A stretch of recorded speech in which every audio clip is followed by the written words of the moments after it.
You guys are having too much fun. I need to make my way out there and come hang with you guys. That was amazing. But yes, Shauna, I am here. I'm here with Derrick Leggett. He is the Senior Vice President and Chief Information Officer for AMC Theatres. How are you, Derrick? Good. How are you? I'm good. Are you enjoying CloudWorld so far? Yes. Great conference every year. Awesome. Well, we all know AMC. It's the place we go for magic. But tell us, I had to throw that in there. Nicole Kidman would love you. Oh, good. Nicole, if you're watching. But tell our audience a little bit more about AMC Theatres' operations behind the scenes that may not be so obvious. Sure. It's going to be weird holding a microphone. Real? This is live TV, baby. I don't think they let us do this in the movies. No, one of the things that people don't see a lot of times is with AMC and really with all the movie theater companies, kind of the evolution or change that's happened to the industry as we've gone through COVID. Right. And so I think that's probably the biggest thing that's challenged our industry to change over the last 100 years. Yeah. Because we've had to kind of constantly adapt a business that's well over 100 years old. Yeah. So every day you go to work, in a lot of ways, it's almost like going to a startup company sometimes. We're constantly looking at new things to do.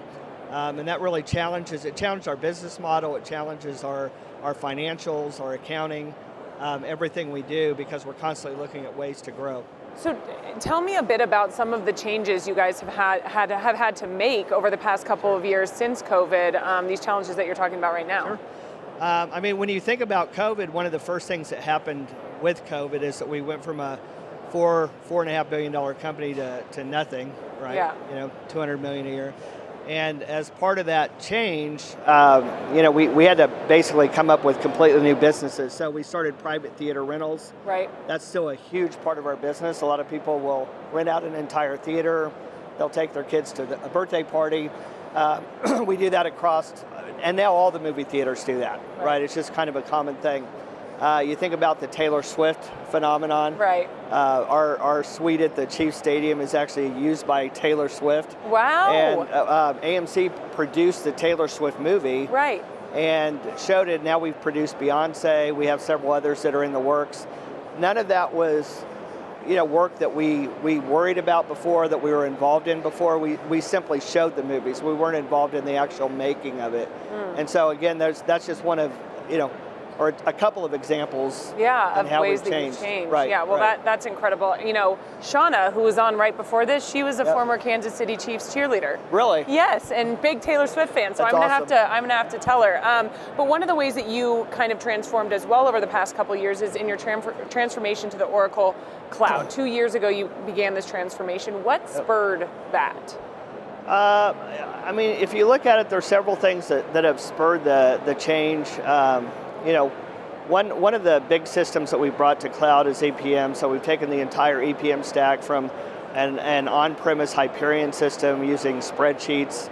We still use a lot of spreadsheets, like every other company. But we've moved that entire platform to cloud, and it's allowed us to be a lot more agile in our financial reporting. And if you think about it, the financials of the company, I would say, are probably what have been challenged the most. Okay. Us needing to constantly react to the debt and equity markets, changing how we're forecasting, the box office taking unexpected turns. We thought we were recovering, and then the Disney strike happened. Right. And every time we do that, we have to quickly flex our financials. But it also requires our accounting side, which we've taken and we've moved to Oracle Cloud Infrastructure, so we have more redundancy, we have better disaster recovery. It's taken that part of our business and made it more redundant, more secure, so that we don't have to worry about that part of our business as we're constantly reacting to the financial headwinds that happen throughout the years. So, well, we're going to get into your strategy, especially around accounting and financials, like you're just talking about. But just to kind of take it back for 1 second, why did you choose Oracle in this transformation journey? So, we've been on Oracle for many years. One of the big reasons for us sticking with Oracle is that we have a lot of great partnerships. So Sundar, who's somewhere in this area, is kind of the head of a lot of the Oracle work that we do, the consulting work that we do in India. And we very heavily rely on India consulting and managed services to keep the cost controls in place for Oracle, but also they know the product. Right. So by having them support the product, when we do have issues, we're able to very quickly and efficiently react without stressing the company's financials even further because of that. That's a big reason for us to choose Oracle, to stay with Oracle, and to keep growing with Oracle. So the decision was really around the customer success services part and the partnership there. Very much. What do you think you have accomplished with customer success services that you might otherwise not have been able to? I mean, part of it is we found ways in an extremely tight financial situation, both from an industry perspective, and everyone knows what the market's doing with interest rates, et cetera. Right. It's all over the news. We found ways to still do that, do really important projects as we're recovering. So we implemented source to pay in Oracle Cloud, and we were able to do that in large part because of the SOAR program, the customer success services of Oracle, and that's been a huge win for our company. Yeah. We never really did robust supply chain, supplier, source to pay management, and we've been able to do that because we were able to find a way to kind of pull it off in a cost-efficient manner. Yeah. Does that make sense? Yeah, no, that totally does, and I want to actually kind of dive deeper into that. So let's go back to your cloud transformation strategy. What was that strategy, and how has that evolved over the last couple of years? I would say it's evolved as our industry and our company has evolved, right? Yeah. So every year we look at, okay, what are we going to do next? What are we going to, and then every year there's some big financial tornado that comes through and just wipes out our plans. And part of what we've gained with Oracle, Oracle Cloud, is the ability to be flexible. And we've taken it very much let's look at what has the highest ROI. Okay. Or let's look at what hedges the risk of our company the best. And let's move with that part. And having that flexibility to do that with Oracle Cloud has been a large part of our success. So if you think about last year, again, we were almost recovered through COVID. We had a lot of plans on the plate, and then the strike happened. And we went 6 months basically without producing a single movie. Right. The long tail from that has affected us, and we've had to very much react, change our plans. And again, with Oracle Cloud, we have that flexibility.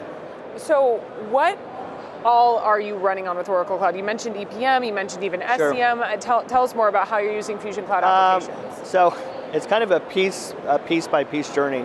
Well, right that's now, part of the transformation process, it right? Is. Yeah. It is. And it's also a process of board alignment. Right. So we did move almost the entire EPM stack. We have CapEx planning, workforce management planning, and enterprise data management, which we're migrating from DRM. Once those are complete, we will have the entire EPM stack moved, and that's been a process that we've been on for over 3 years. Okay. So again, it's very much looking and saying, okay, we know where we want to go, but based on the financials of the company, based on how Inside Out 2 does, based on how the next Marvel movie does, we're going to bite off the next piece in a consumable chunk. So we've done that. We've moved the entire source to pay piece of the platform to cloud as well. We recently just finished taking our on-prem EBS stack, what's left, and moving it to Oracle Cloud Infrastructure. And we're running that in a fully redundant environment. Before, again, because of financial constraints, we didn't really have a disaster recovery site. So Oracle Cloud's given us the ability to very cost effectively move that entire platform, save money, and now have full redundancy in multiple regions with Oracle Cloud Infrastructure. So that's another piece. And then now we're just kind of biting off the remaining pieces, one module at a time. So I've already heard you kind of speak to some of the ways that this has impacted the business, right? So I've heard you talk about saving some money. I've heard you talk about productivity gains. I've heard you talk about being able to react to what is happening, not only in your industry, but globally, in the economy. So are there any other kind of qualitative or quantitative gains you want to speak to in your kind of cloud transformation journey? I think one of the big wins for us And it's probably an underplayed part of, there's some projects when you look at Oracle or you look at really anything in IT that are maybe considered the boring projects, right? Nothing's boring. So we talk about getting Oracle Cloud infrastructure in place and getting disaster recovery in place. Our board of directors has been extremely invested in making sure we do that. Okay. And so one of the things that I think is important with Oracle Cloud, and again, when you look at the financials, getting EPM funded, a lot of it was because, as we're going through this, the last thing we could do is afford to miss a financial close or an SEC filing, right? Exactly. Which EPM gives us, right? Right. So let's prioritize that. Then let's prioritize the disaster. But a lot of that has been because we're constantly aligning not just with the industry and the financials of the company, but we're also trying to align with the needs of the board. And I would say that that's one big thing we've got out of Oracle that's more maybe qualitative. Yeah, for sure. Right? Yeah. We can't measure it and say, hey, we had 400 people doing this and now we have 20. Right. But if you don't have board alignment, you're not going to get funding for future initiatives. You're not going to get the support you need. The other piece is just payroll. Yeah. We run payroll. Our turnover rate in theaters, I think we just dropped under 100%, which is the first time that's happened in ages. Wow. Because if you think about it, we have a lot of teenagers, a lot of kids working for us. We run our entire payroll department with 4 people. Wow. And on an annual basis, considering turnover, that's probably 35,000 employees doing payroll with 4 people. Sheesh. Most companies, a quarter of our size, do payroll with teams that are 3, 4, 5, 6 times that size. Right. And so just being able to have that incredible amount of efficiency has allowed us to look at not just using the product, but taking it and expanding it to other countries as well. Yeah. So that's another type of huge win. We're constantly looking at where do we automate, where do we drive efficiency. Yeah. And Oracle definitely allows you that flexibility. Well, speaking of, when talking about productivity gains, gaining more efficiency, are you planning to leverage Oracle AI across your application stack, and if so, how? Everyone asks that. It's weird. It's like we're doing AI here. I know. We are. I would say we're starting in some very non-traditional ways. And part of it's driven by the fact that we're, again, because of our financial situation, we're taking a very long road to get our entire EBS stack to cloud.